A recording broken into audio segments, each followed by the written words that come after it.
ഇന്നത്തെ വീഡിയോയിൽ നമ്മൾ പറയുന്നത് നമുക്കെങ്ങനെ അത്യാവശ്യത്തിന് സ്കില്ലിടാമെന്നാണ്. അതായത് ഒരു ഓപ്പോണൻ്റ് മുമ്പൊക്കെ വരുമ്പോൾ ഒരു അത്യാവശ്യത്തിന് ഓവറാവാതെ അത്യാവശ്യത്തിന് എങ്ങനെ സ്കില്ലിടാമെന്നാണ്. അതിനായി നമ്മൾ ആദ്യം സെറ്റിങ്സ് എടുക്കണം. സെറ്റിങ്സ് കയറിയിട്ട് നമ്മൾ ഫൈൻഡ് കമൻറ്റ് ടൈപ്പ് ഉള്ളിടത്ത് എടുക്കുക. അതിൽ ഈസി, സ്മാർട്ട്, അഡ്വാൻസ്ഡ് എന്നാണ്. ഈസി എന്ന് പറഞ്ഞാൽ സ്വാഭാവികമായിട്ട് ഒന്നും ചെയ്യാതെ ചെറിയ സ്കില്ല് ചെയ്യണേ.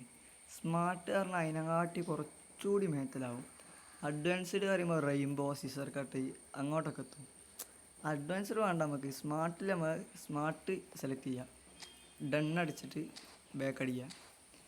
എന്നിട്ട് അതായത് ഇപ്പോൾ നമ്മൾ അറ്റാക്കിംഗ് പൊസിഷനിലല്ല വേണ്ടി, അപ്പോൾ നമ്മൾ എന്താക്കുക, ഹസാർഡ് പെൻറ്റേരില്ല, ഹസാർഡിന് കൊടുത്തിട്ട് ഈ സ്റ്റിക്ക് മുമ്പോട്ട്, അതായത് റണ്ണ് മുമ്പോട്ട് ചെയ്യുകയാണെങ്കിൽ മുമ്പോട്ട് 2 വട്ടമാക്കി ഡാഷ് 2 വട്ടം നിൽക്കുക. കണ്ടോ, ഈ സ്കില്ല് ഡബിൾ ടച്ച് വേണം ഈ പ്ലെയറിന്. സുഖമായിട്ട് ചെയ്യുക. ഇനി അങ്ങോട്ടാണെങ്കിലും മുമ്പോട്ട് ചെയ്യുക. കണ്ടോ, സുഖമായിട്ട് നമുക്ക് ചെയ്യാം. അതായത് ഒരു ഓപ്പോണൻ്റ് മുമ്പൊക്കെ വരുമ്പോൾ കണ്ണിങ് ആയിട്ട്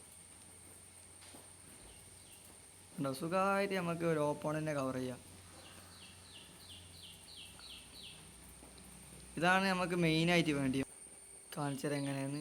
റുഡിഗർ എന്നതാ കോസ്റ്റ ഹസാർഡ് കണ്ടോ,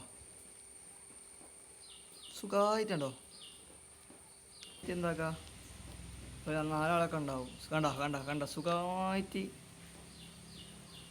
നമുക്ക് ഓപ്പോണൻറ്റിനെ മറികടക്കാനുള്ള സുഖമായിട്ടുള്ള പരിപാടിയാണ് ഡബിൾ ടച്ച്. ടു യമാൽ കണ്ടോ,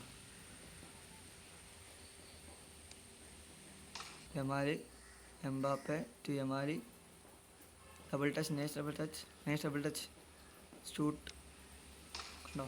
അപ്പോൾ ഓക്കെ, അടുത്ത വീഡിയോ ആയിട്ട് കാണാം. ബൈ.